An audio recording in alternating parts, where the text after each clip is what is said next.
தேவனுடைய பரிசுத்த நாமத்திற்கு மகிமை உண்டாவதாக. கர்த்தர் அருளும் செழிப்பு, கர்த்தர் அருளும் ஆசீர்வாதம், கர்த்தர் அருளும் ஐஸ்வர்யம், கர்த்தர் அருளும் ஆஸ்தி மற்றும் பரிபூர்ணத்திற்கான வேதாகம வழிமுறைகள். வேதம் என்ன சொல்லுகிறது என்று நாம் சற்று ஆராய்ந்து தியானிக்கும் பொழுது, முதலாவது தேவனுடைய ராஜ்யத்தையும் அவருடைய நீதியும் தேடுங்கள், இவைகளெல்லாம் உங்களுக்கு கூட கொடுக்கப்படும். தேவனுடைய வாக்குத்தத்தங்களை விசுவாசியுங்கள். நம்முடைய பொருளாதார செழிப்பை குறித்து தேவன் நமக்கு அநேக வாக்குத்தத்தங்களை கொடுத்திருக்கிறார். நம்முடைய பிள்ளைகளை ஆசீர்வதிப்பதும் செழிப்பாக்குவதும் தான் தேவனுடைய சித்தம் என்பதை இந்த வாக்குத்தத்தங்கள் தெளிவாக வெளிப்படுத்துகின்றன. தேவனுடைய உயர்ந்த நோக்கம், உயர்ந்த சித்தம் தம்முடைய பிள்ளைகள் செழிப்பில் இருக்க வேண்டும் என்பதுதான். நமக்கு எந்த குறைவும் இருக்கக்கூடாது என்று அவர் விரும்புகிறார் என்பதை உறுதிப்படுத்திக் கொள்ளுங்கள். என் தேவன் தம்முடைய ஐஸ்வர்யத்தின்படி உங்கள் குறைவை எல்லாம் கிறிஸ்து இயேசுவுக்குள் மகிமையில் நிறைவாக்குவார். நாம் நினைக்கிறதற்கும் வேண்டிக் கொள்வதற்கும் மேலாக கர்த்தர் நமக்கு அருள் செய்கிற தெய்வன். நம்முடைய வாழ்வின் ஒவ்வொரு பகுதியிலும் நாம் ஆசீர்வாதமாய் இருப்பதும் செழிப்பாய் இருப்பதுமே தேவனுடைய திருவுள சித்தம் என்பதை நாம் தெளிவாக உணர்ந்து கொள்ள வேண்டும். அப்பொழுது நம்முடைய வாழ்க்கைக்கான தேவனுடைய ஆசீர்வாதங்களை நாம் உரிமை பாராட்டுவதற்கு நம்முடைய விசுவாசத்தை நாம் பயன்படுத்த முடியும். உதாரணத்திற்கு, கர்த்தரின் மெய்ப்பராக இருக்கிறார், நான் தாட்சி அடையேன். சிங்கக்குட்டிகள் தாட்சி அடைந்து பட்னியாக இருக்கும். கர்த்தரை தேடுவதற்கு ஒரு நன்மையும் குறைவுபடாது. கர்த்தரின் ஆசீர்வாதமே ஐஸ்வர்யத்தை தரும், அதனோடு அவர் வேதனையை கூட்டார்.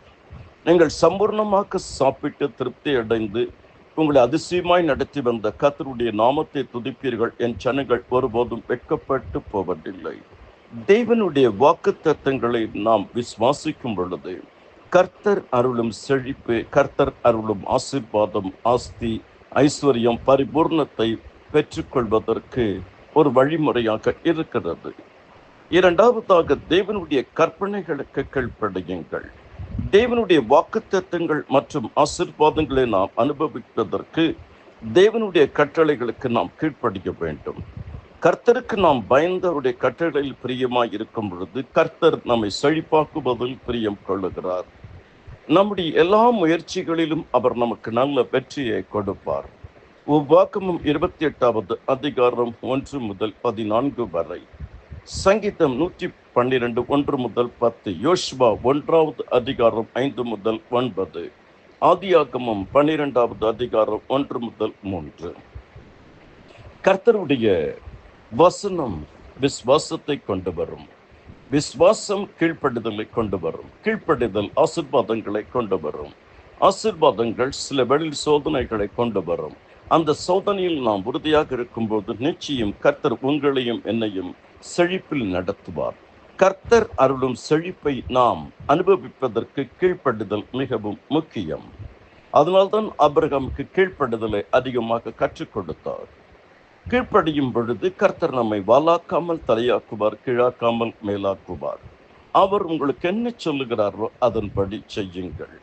கர்த்தருக்குள் அருமையான தேவச்சனமே, கர்த்தருடைய கற்பனைகளையும் கட்டளைகளையும் கற்றுக்கொள்வதற்கும் அவைகளை பின்பற்றுவதற்கும் நாம் வேத வாக்கியங்களை கருத்தோடு தியானம் பண்ண வேண்டும். தேவனுடைய ஆசீர்வாதங்களை பெற்றுக்கொள்வதற்கு இது நம்மை ஆயத்தப்படுத்தும். தேவனுடைய ஆசீர்வாதங்களால் நிரப்பப்படுவதற்கு நாம் நல்ல அஸ்திபாரம் அமைக்க வேண்டும். அந்த அஸ்திபாரம் தான் தேவனுடைய வார்த்தைகளுக்கு, கற்பனைகளுக்கு கீழ்ப்படுகிறது.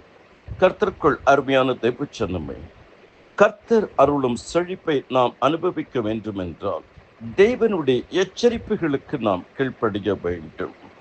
தேவனுடைய எச்சரிப்பு இருக்கும். அந்த எச்சரிப்பை நாம் மிகவும் கவனமாக கையாள வேண்டும்.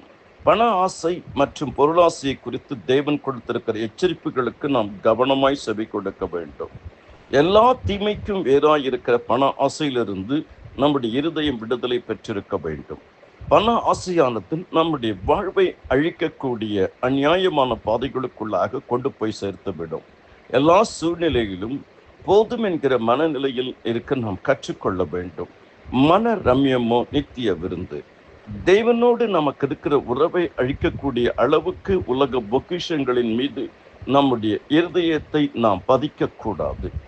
நாம் செழிப்பாய் இருக்கும்போது நம்முடைய சுயபலம் திறமைகளை நாம் சார்ந்து நாம் பெருமை அடைந்து விடக்கூடாது.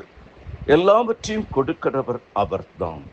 என் சாமர்த்தியமும் என் கைபலனும் இந்த ஐஸ்வர்யத்தை எனக்கு சம்பாதித்தது என்று நீ உனக்குள் சொல்லவே கூடாது.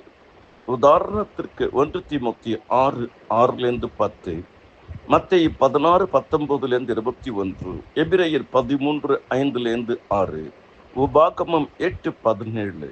இந்த வசனங்களை எல்லாம் நாம் அதிகமாக தியானிக்க வேண்டும். கர்த்தருக்குள் அருமையான தேவஜனமே, நாம் அனுபவிக்கிறதற்கு சகல விதமான நன்மைகளை சம்பூர்ணமாய் கொடுக்கிற ஜீவனுள்ள தேவன் மேல் நாம் நம்பிக்கை வைக்க வேண்டும். கர்த்தரை நம்புகிறவன் செழிப்பான். கர்த்தரை நம்புகிறவன் உயர்ந்த அடைக்கலத்திலே வைக்கப்படுவான். கர்த்தராகிய இயேசு கிறிஸ்துவின் கிருபை அனைவரோடு கூட இருப்பதாக. ஆமேன், ஆமேன்.